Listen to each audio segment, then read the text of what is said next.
Hi sa tanan.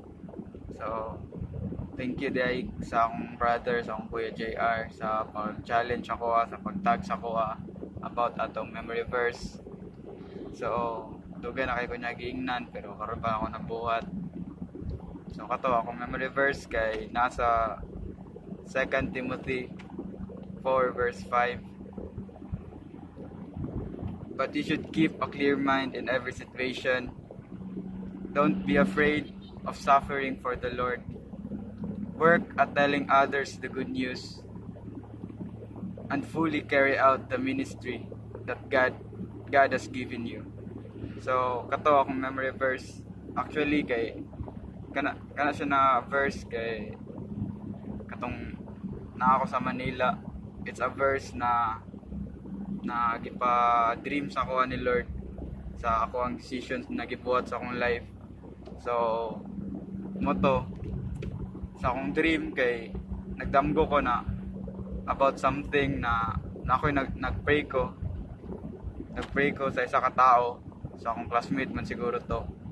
Dayon after sa akong pagpray sa iya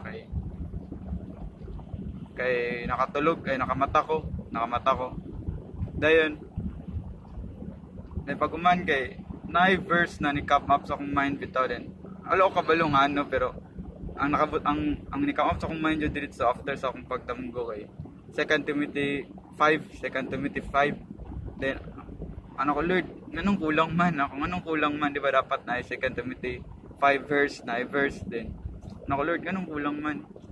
Then ano ko, bala na, salig ra ko sa Ginoo. Then akong gitan-aw akong Bible 2 Timothy 5, then wala may 5, so tama naman siya sa 4, so automatic meaning ato 2 Timothy 4 verse 5, then akong gitan-aw, then mo din to siya diretso. But don't be afraid in every situation, but keep a clear mind in every situation. Don't be afraid of suffering for the Lord. Work at telling others the good news and fully carry out the ministry God has given you. So, motto, it makes me realize na God called me, God called me to be like this.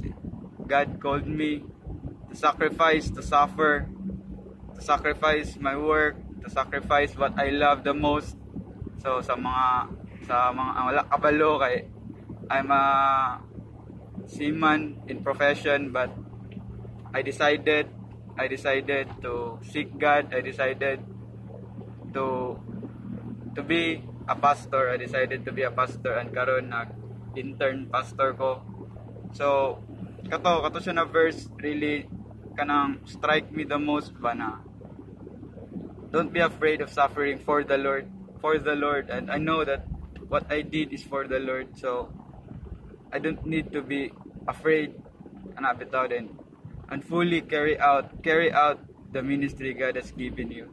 So kato it touches me na I need to fully carry out, I need to do it, I need to do what God wants me to do. So I encourage everyone na kung saang gitawag ni Lord sa imuha, kung saang gusto na buhaton ni Lord sa imong life, let it be, bitaw. Let it be, let thy be done, ba? Let God be God sa tong life, sa imong life. So, kato siya, thank you sa tanan na makapaminawaan eh. So, kato, welcome to my vlog. So, mo to siya guys. I hope na na-encourage mo sa akong memory verse, and I really want kanang gusto jud ko na kato siya na verse kay akong perminti una-unaon, akong perminti butang sa akong kasing-kasing sa una-una na God called me, God gave me that verse bitaw.